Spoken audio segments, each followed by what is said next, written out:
What's going on, YouTube, man? Welcome back to another video. And before we jump into today's video, man, you should have know what you should have been did. Like, comment, and subscribe if you're not already subscribed. I didn't get that. Could you try again? Siri. Hold on. I know you didn't just mess my intro up, Siri. I know you didn't just mess my intro up. We trying to save the world. We trying to save as many people as we possibly can. So make sure you hit that post notification bell so you don't get that post nut clarity, my guys. Now listen, you guys, let me know how you guys' day is going down below in my comment section. I also want to say shout out to all the new supporters. Shout out to everybody that's been interactive with the links down below. If you're not checking out those links down below, please check those links out. If you want to book a consultation with me, all those things would be down below. If you want to find my social media handles, all those things are posted down below, my guys. So yeah, everything you need will be down below. And I just want to say I appreciate every single last one of y'all that takes the time out to show me support. You know, I appreciate each and every single one of you guys who leave a comment. You know what I'm saying? Some of y'all be real funny too, man. And yeah, I really just genuinely appreciate you guys, man. Yeah, I don't think y'all understand for real. I feel like a lot of YouTubers take their supporters for granted, but honestly, me being where I'm at right now, I'm extremely grateful.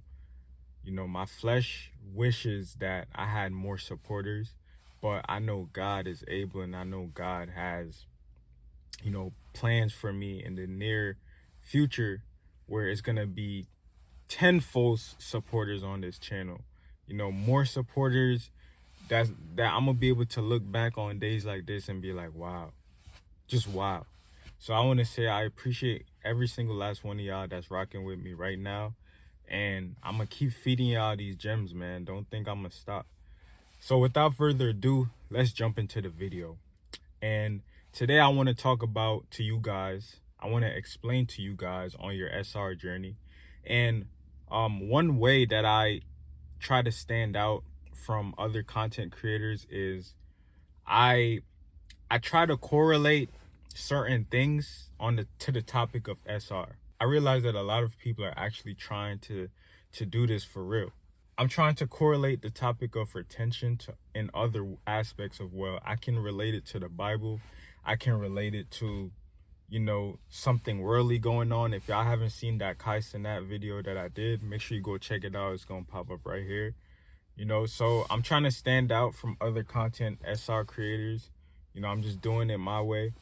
So the way I'm going to break today's topic down, I'm gonna relate this topic to the Bible, right? And so I want you guys to pay very close attention. So today I want to talk about why God is going to let you go through the wilderness phase on your SR journey, on your celibacy journey. When God was taking the Israelites, his chosen people, to the promised land, there was a period where they had to go through the wilderness phase, right? In the wilderness phase, it tested a lot of people's patience. This is when God was really trying to test his people's patience. He was trying to test if his people were truly of him. He was really trying to see, you know, do my people really love me as they say they do? You know, he really put his people to the test. This is the same thing that goes on when you're abstaining from fornication. You know, it's not gonna be easy. It's really not gonna be easy, because I believe there's a verse. I'm gonna find it right now. I believe it's in 2 Timothy. Shout out to the supporter that sent me it, but hold on, you guys, I'm gonna find it right now. The verse in 2 Timothy, verses 2 and 21 says, if a man therefore purge himself from these, He shall be a vessel unto honor, sanctified and meet for the master's use, and prepared unto every good work.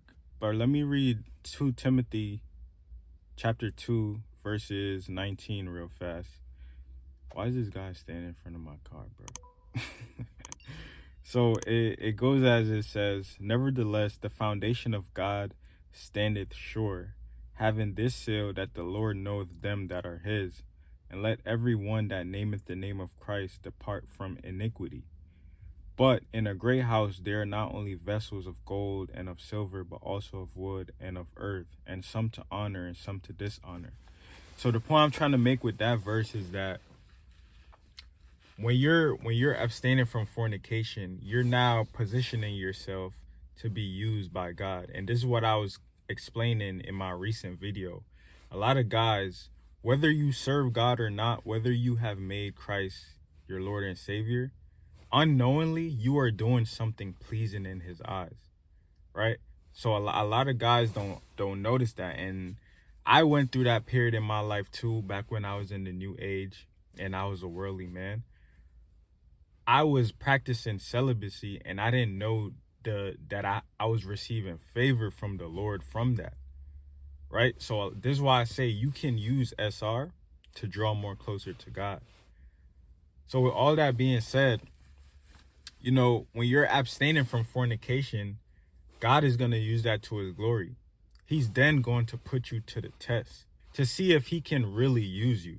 There's going to be so much things to overcome once he puts you to the test, because he wants to know, will this guy switch on me? Will this person fold on me? Will this person go back to his old ways? Right? And a verse that I just read in 2 Timothy chapter 2, verses 19, I believe it was verse 20. It says, if a man, no, but in verse 20, but in a great house there are not only vessels of gold and of silver, but also of wood and of earth, and some to honor and some to dishonor. That verse right there just hit me deep. I'm probably gonna make a separate video on that because, you know, I gotta formulate that in my mind. But I really wanted to read Deuteronomy chapter 8, verses 2 to 5. So it reads as thou shalt remember all the way which the Lord thy God led thee these 40 years in the wilderness, to humble thee and to prove thee, and to know what was in thine heart, whether thou would keep his commandments or no. And he humbled thee and suffered thee to hunger, and fed thee with manna.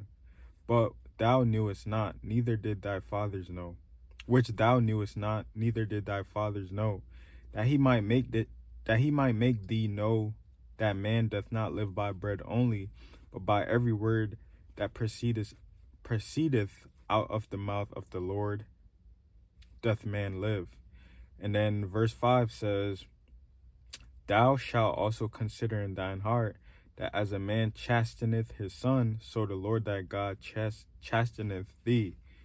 So that verse is very important in what I'm about to explain, because God was bringing his chosen people. He was testing them. He was putting them to the test to see if they would curse him, to see if they would get mad at him, right? And we can compare that to our SR journey.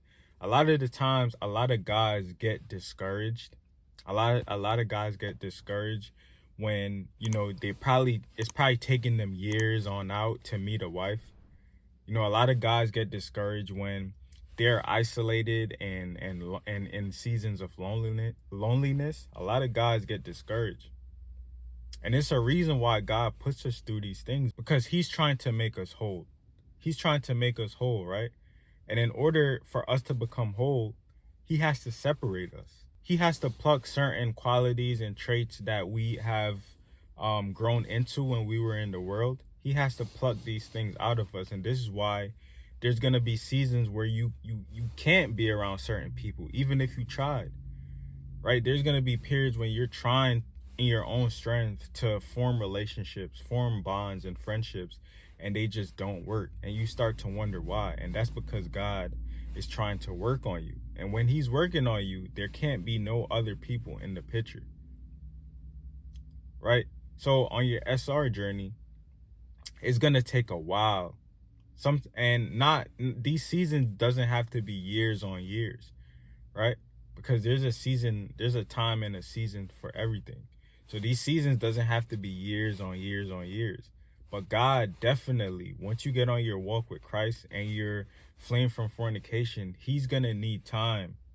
I don't know how much time. That's between you and him, but he's gonna need time to work on you. And even when he tells you to go out and do his work, he's still working on you, because that's what he did with me. There a few months ago, believe it or not, I was very lonely. I was very lonely. I was in a place of why can't I find my wife? I was so confused most nights. Like, dang, everybody out in the world is having fun, turning up, and I'm just here just doing nothing. I was very confused at the time, but now it makes sense because I can say that God has worked on me during those times. And this is why I'm able to make videos like this, right? Those times where he's putting you through the wilderness is when you should be serving him the most. Those times where he's trying to mold you and build you into who he has planned for you to become, those should be the times where you should be seeking his kingdom the most. It says, and thou shalt remember all the way which the Lord thy God led thee these 40 years in the wilderness to humble thee. So God is most definitely going to humble you, right? He's going to humble you. If you feel like you're a person who can be on SR but still intermingle with things of this world, he's going to humble you. And that's a fact. He's really going to humble you. If you feel like you can rely on your own strength, he's going to humble you. And then it says, and to prove thee, to know what was in thine heart, whether thou wouldest keep his commandments or no. So imagine being on a journey that God is putting you through and he's literally testing you. How would you handle that situation? Would you curse God and be like, well, God, why me? Why are you doing this to me? Why is this so hard?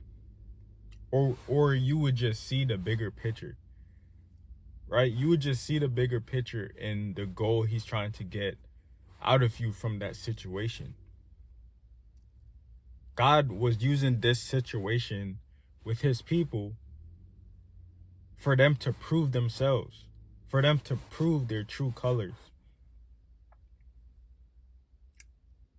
Right? So when you're in that wilderness phase on your SR journey, don't feel bad and discouraged, because I know it's going to be so tempting to go back out in the world and start smoking. I know it's going to be so tempting to start probably drinking again if you're into stuff like that. I know it's going to be so tempting to start fornicating again. I know it's going to be so tempting to watch the sights. It's going to be so tempting to do all of those things that you're trying to escape from. It's going to be so tempting. But you got to remember that God is literally using that to test you. He's testing you to see where your faith truly lies. He's trying to see, is this person's faith truly in me, or is this person's faith in the world? Who is this person's master? Is it me or is it the world? And that is what God is trying to do in the wilderness phase. And then it says, thou shalt also consider in thine heart that as a man chasteneth his son, so the Lord thy God chasteneth thee. So always remember, guys, that, as a man is supposed to, train his child up in the way he should go. Just like how a man should correct his son, this is what God is going to try to do with you. And that is the purpose of the wilderness phase. God is going to try to correct you. He's going to work on you. He's going to fix your mindset. Right? Once you start taking the action to read your Bible more, praying more, and seeking his kingdom more, he's going to keep working on you. He's going to show you the faults in your ways. It also says that he might make thee know that man doth not live by bread only, but by every word that proceedeth out of the mouth of the Lord doth man live. The only way you're going to get out of the wilderness phase successfully is if you listen to God, is if you have patience with God, right? That's the only way. Don't try to take things into your own hands and try to do things by yourself, because it's never going to work. So listen, guys, the wilderness phase with your walk with Christ and on your abstinence journey is very important, because it's going to teach you lessons not only about yourself, but it's going to teach you who God really is. It's going to show you how great he really is. And that's why you should embrace the wilderness period in your life. You should embrace that season where you're suffering. You know, you should embrace those times where you want to go back to the corn, but you know God is there watching you, so you can't. You should embrace those nights when you're so lonely on a Saturday night, on a Friday and a Saturday night, because this is when a lot of guys get lonely the most. This is when a lot of guys wish they were back in the world the most, on a Friday and a Saturday night. So we gotta embrace the wilderness phase in our celibacy life, in our celibacy journey. We gotta embrace it. So listen, if you guys took something valuable or took something new or learned something new from today's video, be sure to drop a like. Comment down below your thoughts and opinions, man. Share this video with a friend, because they most definitely will need it. Subscribe if you're not already subscribed. I'll catch you in the next one. And out.